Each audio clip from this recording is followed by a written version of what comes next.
Welcome, everybody. Welcome to Radical Acceptance. I'm your host, Jeff Newman. You've heard my name before. Thanks for joining us again on this beautiful Friday in the U.S. Reason I point that out is because our guest today is from Australia, and he will give us a few moments of his time throughout this whole show. Let me tell you a bit about why Radical Acceptance came about.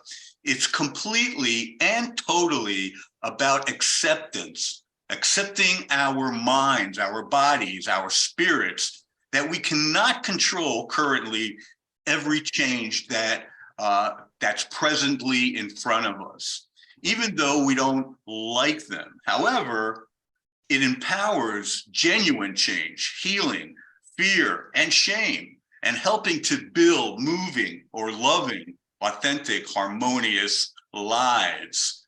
With me today, I'm really excited to have this chap. I'm going to use his language because, like I said, he's from Australia. It's 2 a.m. there. And I'm going to welcome our guest, Bobeden. Bob, thank you so much for waking up this early to put on this show. Welcome. Why don't you give Bob, our listeners, just a little bit about you. Tell us a little bit about yourself. Yeah, okay. Thanks, Jeff. And thank you so much for inviting me onto your show, because I'm always grateful to find another platform where I can share my mission and my message. And so briefly, 2 or 3 minutes, where I am now. I'm just a simple bloke and I have a very simple life. And I drive my life. I am master and commander of my life. And I drive my life under 2 principles. Now, the first principle is the KISS principle, keep it simple, sovereign, because I realize that the words I use, the words I choose to use, create my reality. So I changed it to keep it simple, sovereign. And then the second principle is something I coined about 12 years ago, and that's the SUE principle, SUE. All are sovereign, unique, and equal, and everything else flows from that. Now, both of those principles reside under the umbrella of integrity, because without personal integrity, none of the magic that I experience in my life could have happened. Because if I can lie to myself, I can lie to anybody else. So now my life is very simple. There's only one law, do no harm, and I've only got one right, and that's the right of self-determination. Oh, wonderful. Wonderful. And yeah, I'm just boiled it down to basic, simple, I cannot get it any simpler. It's like Occam's razor, No, absolutely. Yeah. Well, let me start off by asking a simple observation. You mentioned the word mission. That was one of the first words you had mentioned. So I'm going to ask you, you wrote in your pre-questionnaire, I am on a mission to eradicate suicide. That to me really hit my heart. Can you express yourself and explain what that means to you and how that trickles off to people who you get a hold of, get in front of, and how do you explain that to eradicate suicide? Okay, Jeff, well, I'll pick up the talking stick and respond. I've been researching this since I was born in 52, but I've been working on this since 1984. And it all ties in with the gift of depression. Now, every 40 seconds on this planet, somebody dies because of depression, and they do not have to. And I am living proof of that. Through my own journey with depression and being trained as a counselor, I have developed a drug-free protocol that allowed me to totally recover from depression. And for me, depression is not an illness. It's got nothing to do with the mind. It's more like a rite of passage, closer to what I would call a wound of the soul. And so now I feel within my inner knowing that to eradicate suicide is doable, because for me there is no such thing as mental illness. Now I will use my own experience as an example. When I had my first panic attack in November 1984, it was 3 a.m. in the morning, and I woke up and my body was just thrashing around all over the place. Right. And it scared the shit out of my wife, and I wasn't too happy with it either. You know, what was going on? And so the following day, I went to the doctor, and that started over a 20-year cyclic operation of different antidepressants, psychiatrists, psychologists, blah blah blah blah blah blah. But now, in hindsight, and I've been drug free for about at least 15 years now. But in hindsight, I realized that those physical symptoms, that showed up in this reality, were actually my body was sending me a message. It was saying, Bob, wake up. You're living your programming. You're not living your heart-centered truth. Mm-hmm. And I'm going to keep slapping you until you wake up. But I didn't realize it at that time. And what I was afraid of was these overwhelming feelings. They were so powerful. And that was the benefit of taking an antidepressant at that time. And it should have been for a couple of weeks, not close to 30 years, Right. Because now going back, I now realize, and this is probably a fear that many people have, the power of those feelings that I was having is simply a measure of how powerful my innate being is. So now, Jeff, I feel like I'm made of unobtainium, mate. I feel indestructible because I have reclaimed my belief in me, and I am living my authentic existence. That's interesting that you say that, because as you're speaking, and by the way, you speak a beautiful accent, just so you know. I don't have an accent, you do. As you're speaking, I'm thinking, and I hope our audience is thinking as well, because for me, and I think it's been published, I read a lot, I studied it, and I too have gone through depression, anxiety, and I am a person challenged with bipolar. I want to ask first, depression and anxiety are normal emotions. They're just normal. I don't know anybody, there's 7.9 billion people on this earth. I don't know anybody who hasn't expressed some form of that, whether they use maybe your system or what have you. Maybe we could use a different word for depression then. Could we call it stress? Is there any time in your days, in your months, your weeks, that sometimes you just get overwhelmed? You get overwhelmed. You don't call it depression. You don't call it anxiety, but you're just overwhelmed because there's a lot of good stuff going on in your life. And even if it's positive, I can get overwhelmed with positive, which causes some stress. It causes, it does. I'm not going to, I can't say anything like that. So how do you work with that? Do you suppress your stress as well?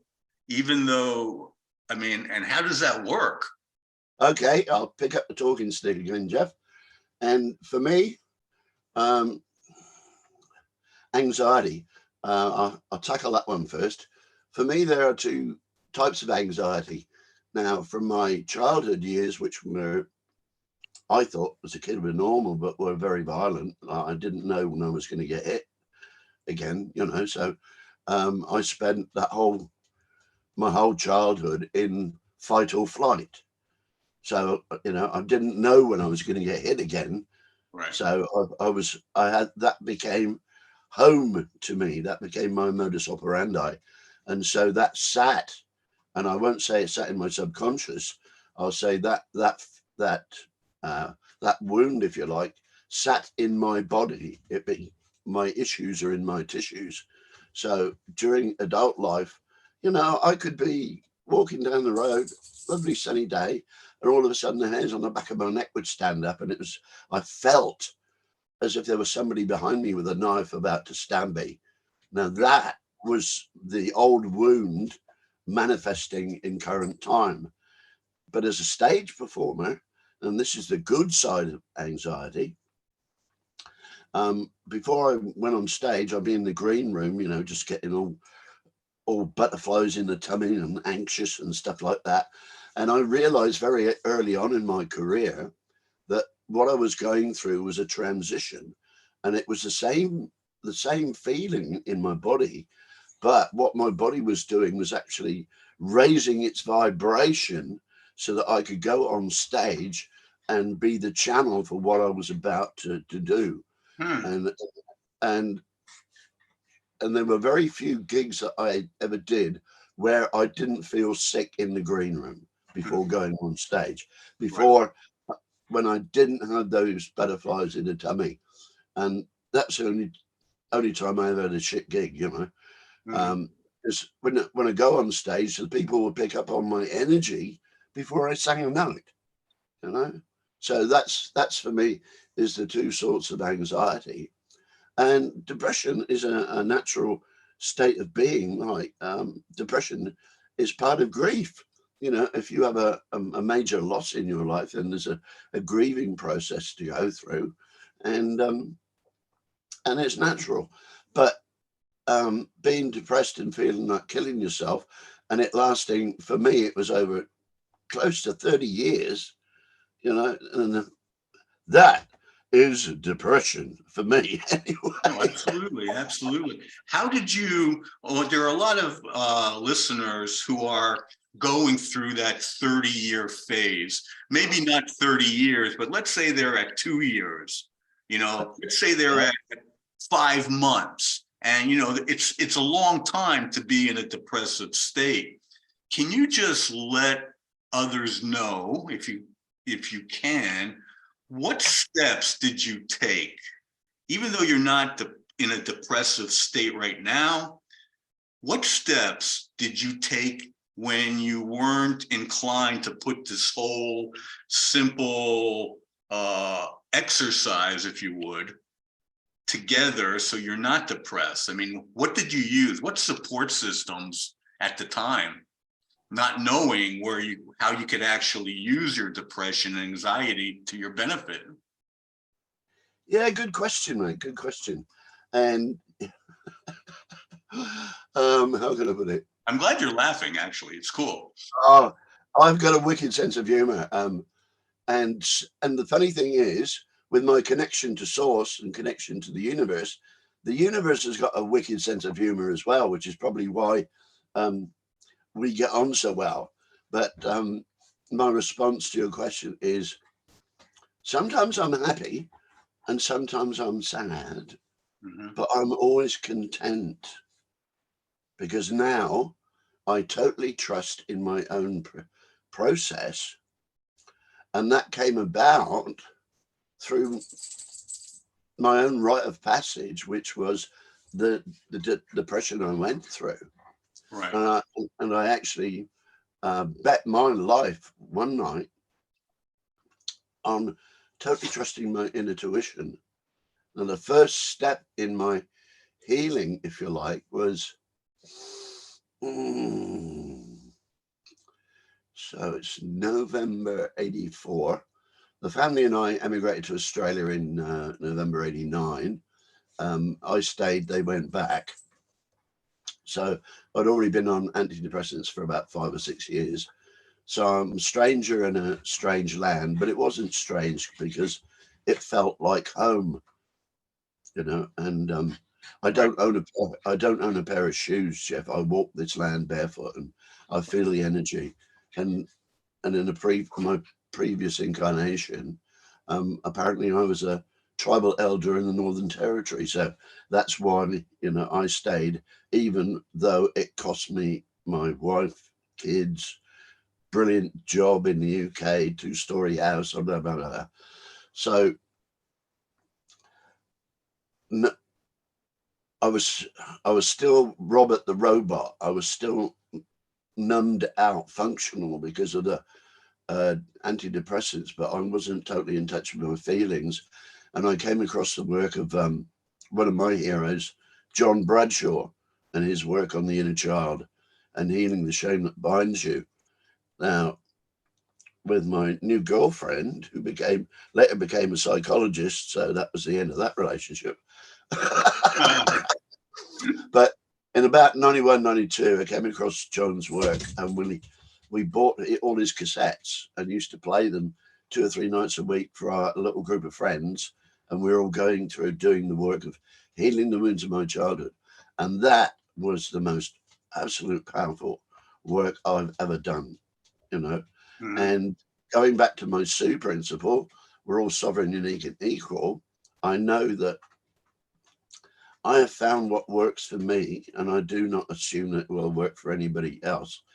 But going up a level and looking at our Western society, I cannot imagine any child growing up in any family in Western society that has had all their emotional developmental needs met. And so they too would have been subject to the same, well, the trendy word is trauma, but I call it's abuse, it's childhood abuse. And I don't differentiate between physical, emotional, spiritual, geographical, or sexual abuse. Abuse is abuse is abuse. Mm-hmm. And the power, the energy of the damage done by one instant, you can see by looking in the eyes of a child. And if you see the look of terror, that is enough. One instant, and the trust is broken. Mm-hmm. The trust is broken. And so what I've learned is that the child that's being abused does not stop loving its parents, it stops loving in itself.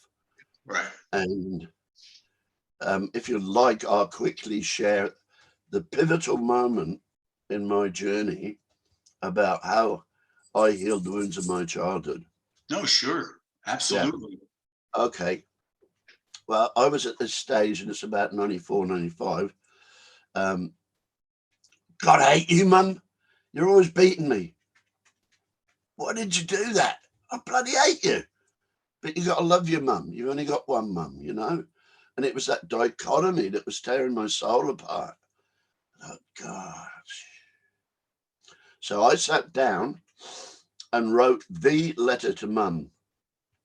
Dear Mum, I'm just writing to tell you how I felt as a child growing up in our family.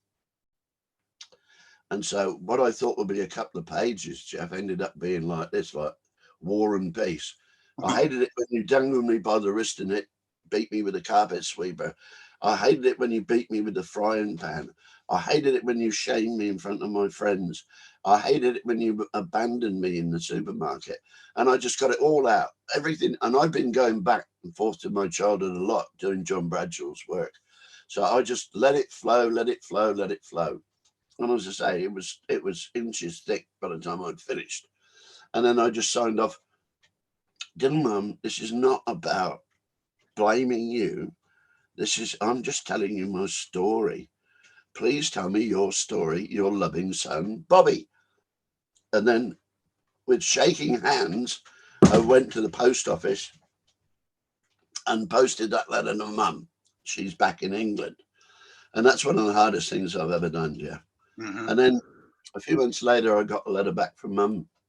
And she said, oh, Bobby, you must think I'm the best mother in the whole world. But I was only doing my very best. So I wrote back and said, Mum, this is not about blame. Please tell me your story. Mm-hmm. So eventually she wrote back, and she was born in Germany in 1924, but between the wars. Her dad was an alcoholic. Her mum was a control freak. Her cousins were in the SS, well, they were shot.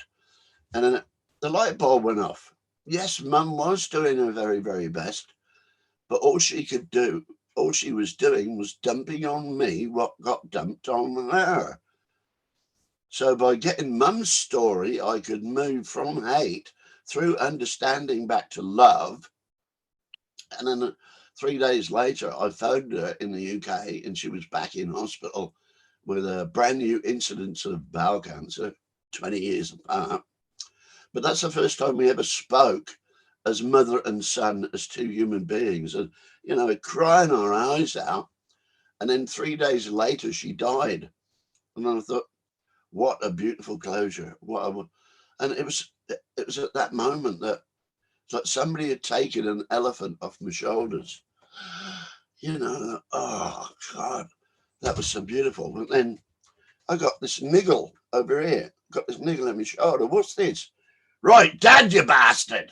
So, so I got the notepad out and wrote a letter to Dad, because Dad was a mythical creature. He was doing what dads did back then. He was bringing home the bacon.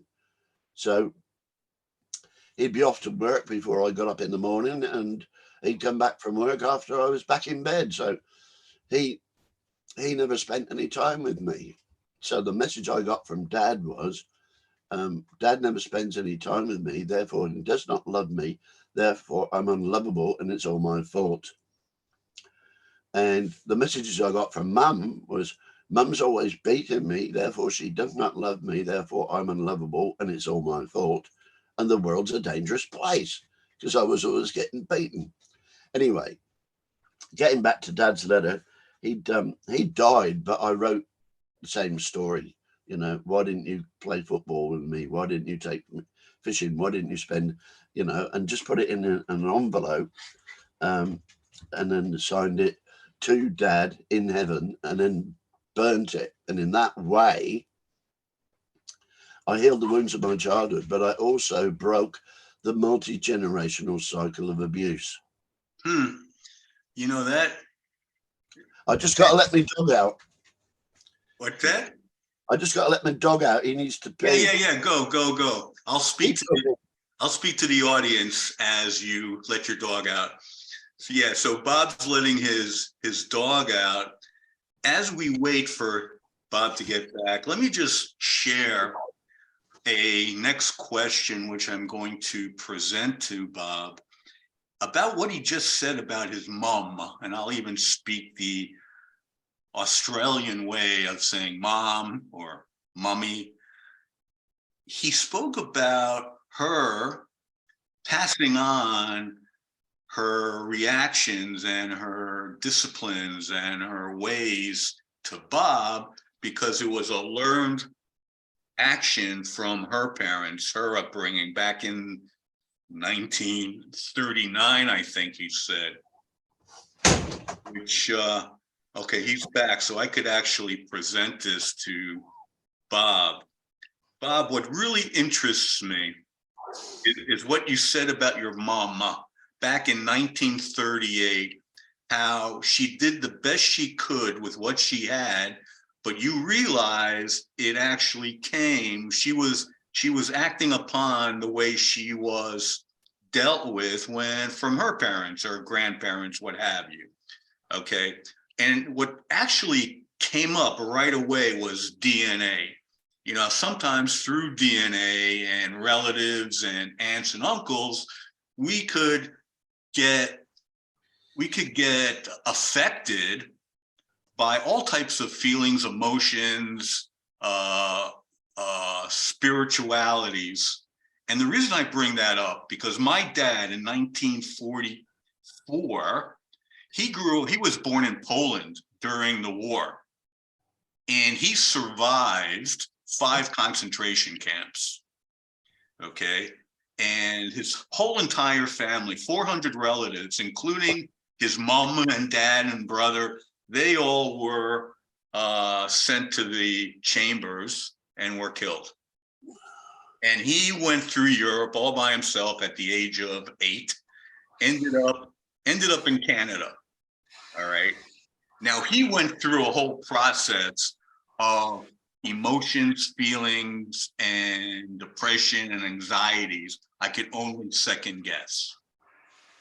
And the reason I'm saying this is, what is your feelings or your reaction to me acquiring a disease which was diagnosed? Maybe it's really not bipolar from your angle, but through DNA, I could have picked up a disease which is well known and it's always diagnosed, because my kids were all diagnosed with a mental health challenge as well. So here I take the syringe from my dad. He poked me, and then I poked my kid through DNA. What do you think about that? Well, a nice analogy. And I have some static going on back there. Is there something going? hang on, I'll just turn the kettle off. I was gonna make myself a cup of coffee, but I'll turn it off. No.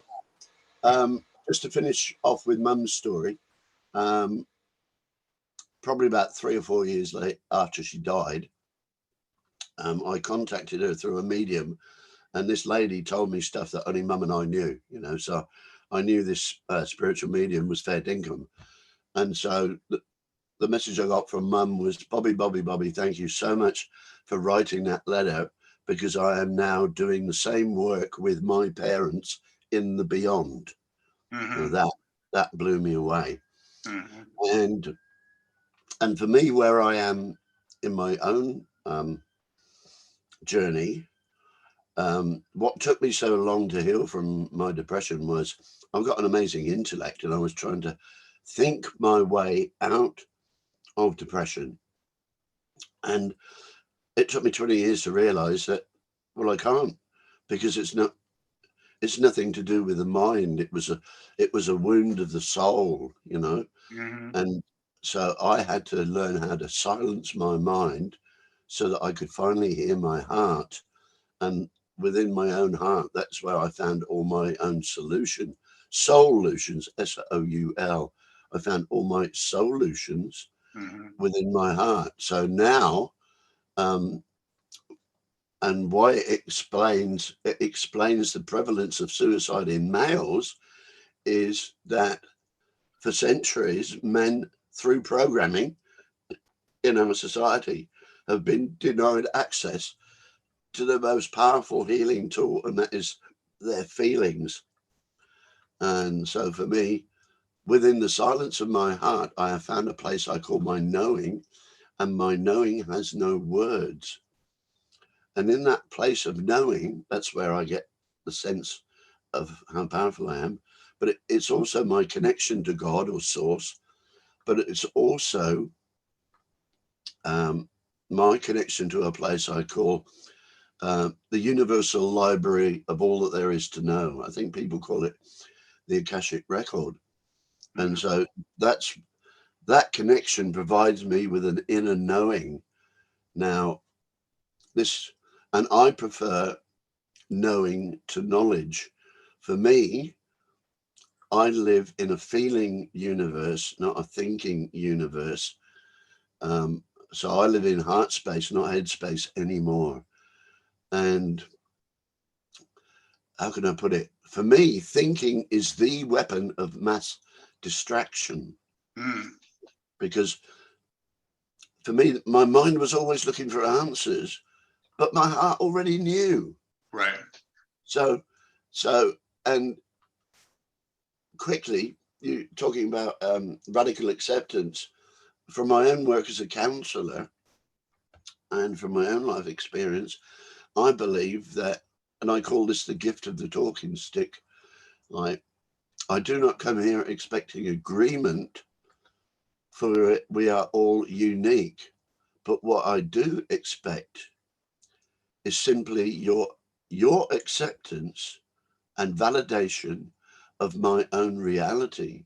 So I say to you, Jeff, whatever works for you is okay with me. I simply expect the same respect in return. Now, because we're all sovereign, unique, and equal, I believe that everybody holds a piece of the puzzle, and that by simply sharing our stories, we help to heal each other. So some of the stuff I've shared tonight is going to resonate with people out there, you know. Sure. Yeah, and for me, it is that simple. If ever my life gets complicated, I know it's because my mind has slipped back in the driving seat. Right. So I just reach in, grab it by the scruff, throw it in the trunk, and put my heart back in the driving seat, and my life is simple again. Yeah. Yeah. What's going to really resonate, I think, with our listeners are the stories of your mom and your dad and the effect, the positive effect it had on you. And also, you know, at the time, it may have not been positive, it was hurtful. However, the managing and the thinking process that you discovered for yourself really made a difference, maybe not only for you, but for your loved ones, for your friends, your family, your business associates. And it just doesn't end with you. Like you said, it gets passed on. It gets passed on, which is a great thing. Because of our time, and I know it's still late by you. Give us some last comments for our listeners, Bob. What do you want to leave them with? How much time have we got, Jeff? Because I've got all. Take as much time as you want. Yeah, because I could talk for hours on this topic. Except for ours. Yeah. Yeah. Currently, I am on a mission to eradicate suicide, and I know it's doable. And I've got loads of videos on my YouTube channel about the gift of depression. And I've also got several books. But what I like to impart is that there is no such thing as mental illness. It's just another lie. It's just another program that's been foisted on us since about 1880, when if you were an unwed mother, you were locked up for life without jury, without trial, just for being an unwed mother. Mm. Also, if you were homosexual, same deal. And so year after year, as this monster grew, this monster known as psychiatry, every year they sit down and they dream up other so-called mental illnesses. And this claim is, oh, it's a chemical imbalance in the brain, is an absolute load of bollocks. There is no scientific evidence to support that. So for me, every time I got wounded as a child, it became a body memory. It was trapped within my tissues. And in about 2012, I'm living on my boat in Pioneer Bay. No, it's probably earlier than that. Anyway, I threw the meds away, threw them in the bay. There's probably a load of psychotic sharks swimming around out there now. And I just sat and let my body do what it needed to do. So I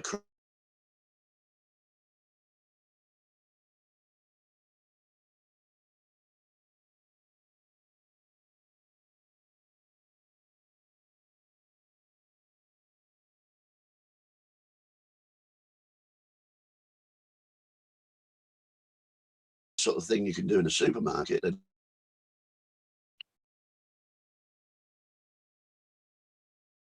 lock it up. But I let my body do what it needed to do. And in that way, so I'd done the thinking side by releasing the traps, my feelings in the moment, and when appropriate.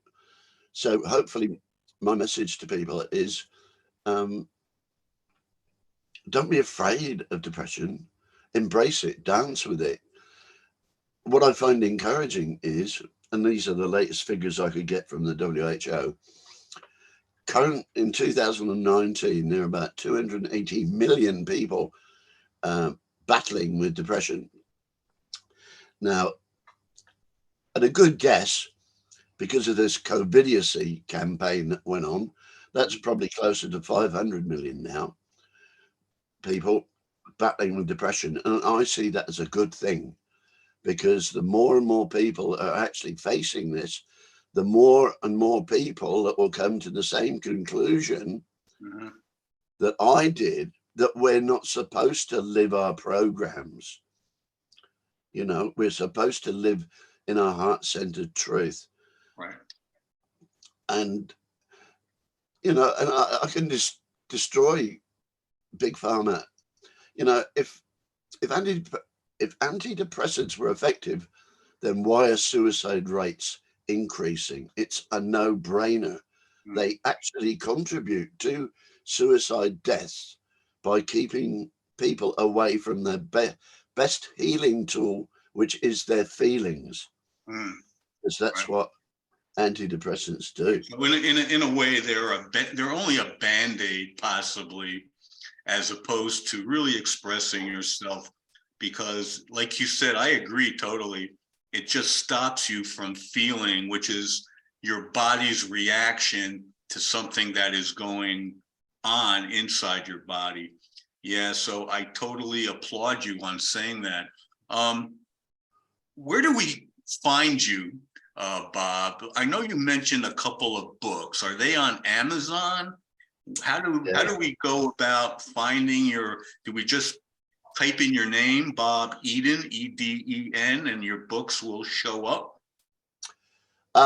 The best way to find my material is The Gift of Depression, space Bob Eden, and almost stuff will come up.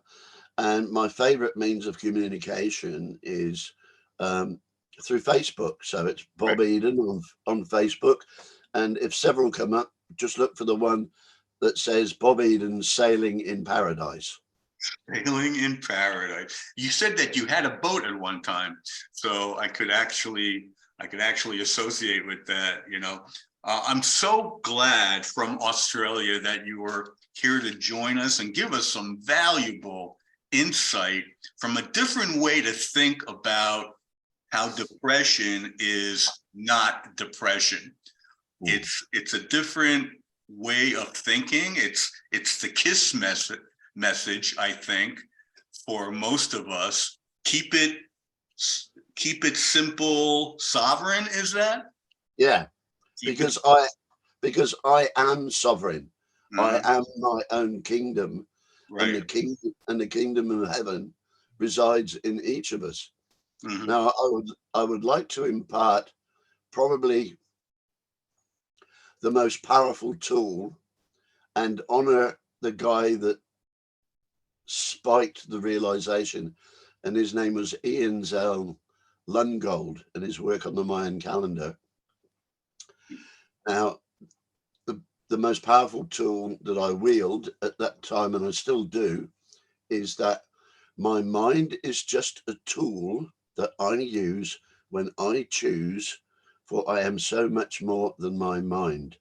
Now, how I do that is I treat my mind like I treat my little puppy dog. You know, my mind, and I'm the parent, you know, looking after my puppy dog, and it needs exercise. So when it gets feisty and I can feel it interfering in my calmness, I just say, come here, mind. And it comes here. And I say, hey, mind, you go off and do some research on sonoluminescence or whatever, and come back and report to me.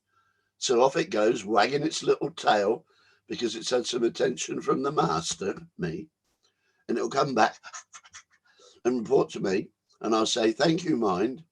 Pat it on the head, give it a treat. Thank you, mind. You've done a great job. Now back in your basket. I'll take you for another run tomorrow. Now, that's how I treat my mind. And so now my day begins whenever my body wakes me up.